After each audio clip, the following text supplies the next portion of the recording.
Theta equal to 0 ডিগ্রির জন্য নিচের কোণগুলো সংজ্ঞায়িত দেখব। প্রথমে আছে সাইন থিটা, তারপরে কস থিটা। দেখো আমরা যদি সাইন 0 ডিগ্রি বের করলে 0 আসে, আর কস 0 ডিগ্রি যদি আমরা বের করি, কস 0 ডিগ্রি যদি বের করি তাহলে 1 আসে। তার মানে এইটা হচ্ছে দুইটাই হচ্ছে সংজ্ঞায়িত। এরপরে দেখো বলা আছে নিচের কোণ মান সংজ্ঞায়িত।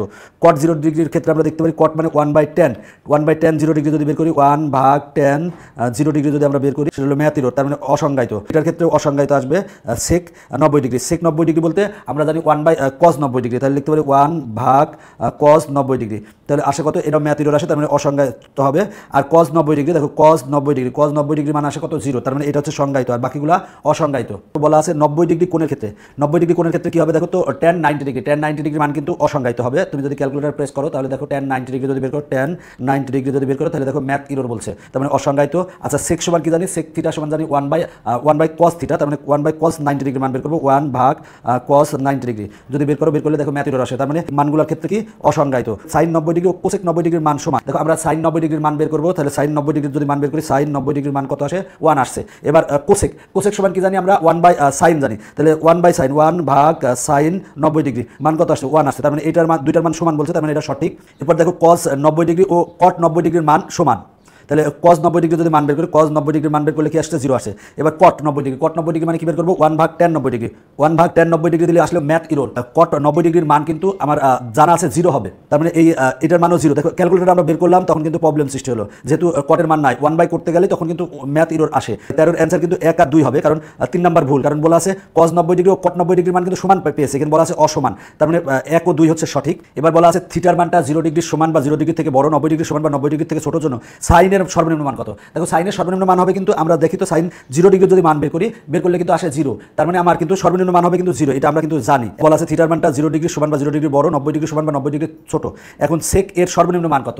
তাহলে আমরা সেক থিটা সমান জানি কি? 1/cos থিটা, তাহলে আমরা যদি 1/cos আমরা যদি লিখি, cos হচ্ছে 0 ডিগ্রি লিখি, সেক্ষেত্রে কত আসে? 1 আসে, তার মানে সর্বনিম্ন মান 1 হবে, তার মানে ক অ্যান্সার। এইখানে যে কটা অঙ্ক আছে সবগুলো একই রকমের অঙ্ক, ত্রিকোণমিতিক সূত্র দেওয়া আছে, তো এই ক্ষেত্রে আমরা সূত্রগুলো প্রমাণ করবো। যদি ক্যালকুলেটরের সাহায্য করতে চাও তাহলে থিটার মান সবসময় 30 ডিগ্রি ধরো বা 45 ডিগ্রি ধরো, কোনো সমস্যা নাই। এখানে থিটার মান বসানোর পরে দেখো ক্যালকুলেটরের লেফট হ্যান্ড সাইড আর রাইট হ্যান্ড সাইড সমান আসে নাকি, সব ক্ষেত্রে দেখো দেখলে সমান আসে নাকি, সমান আসলে সেটাই অ্যান্সার হবে। এটার ক্ষেত্রে যদি দেখি সেটা হলো tan, দেখো আমরা 30 ডিগ্রি ধরছি, তাহলে tan টানা নিয়ে 30 ডিগ্রি সব ক্যালকুলেটরের একই নিয়ম, সেজন্য আমরা একটা ক্যালকুলেটর দেখতেছি।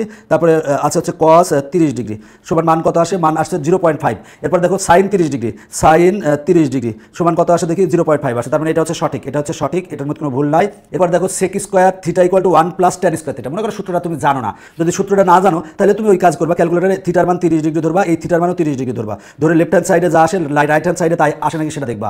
তবে এই ক্ষেত্রে 3টা সূত্র তোমাকে মনে রাখতে হবে। তো তাহলে দেখো sec square theta, sec theta equal to কি? 1/cos থিটা, তাহলে আমরা লিখতে পারি কি 1/cos থিটা, যেহেতু স্কয়ার আছে তার মানে লিখবো cos 30 ডিগ্রি, এরপরে স্কয়ার দিয়ে দেবো, দেখি এবার কত আসে কত? 1.33 আসছে, 1.33, তার মানে লেফট হ্যান্ড সাইডে আমরা পেলাম কত? 1.33।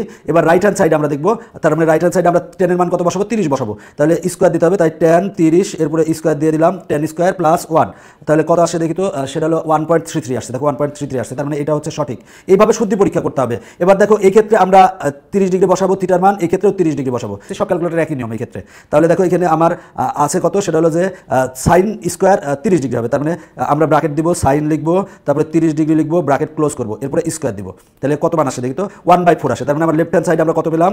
1/4 পেলাম, সেটা লিখলাম 1/4 পেলাম। এবার রাইট হ্যান্ড সাইড আমরা দেখবো, রাইট হ্যান্ড সাইড করার জন্য কি 1 - cos স্কয়ার 30 ডিগ্রি দেবো, তাহলে 1 - ব্র্যাকেট দিলাম, দিয়ে cos এবার 30 ডিগ্রি লিখবো, লিখে ব্র্যাকেট ক্লোজ, এরপর স্কয়ার দেবো, 1 - cos স্কয়ার 30 ডিগ্রি সমান দেখি 1/4 আসে নাকি? হ্যাঁ 1/4 আসছে, দেখো 1/4 আসছে, তার মানে 1/4 আসছে যেহেতু, তার মানে এই লেফট হ্যান্ড সাইডে 1/4, রাইট হ্যান্ড সাইডে 1/4, তার মানে তিনটাই কিন্তু সঠিক, তার মানে অ্যান্সার হচ্ছে ঘ।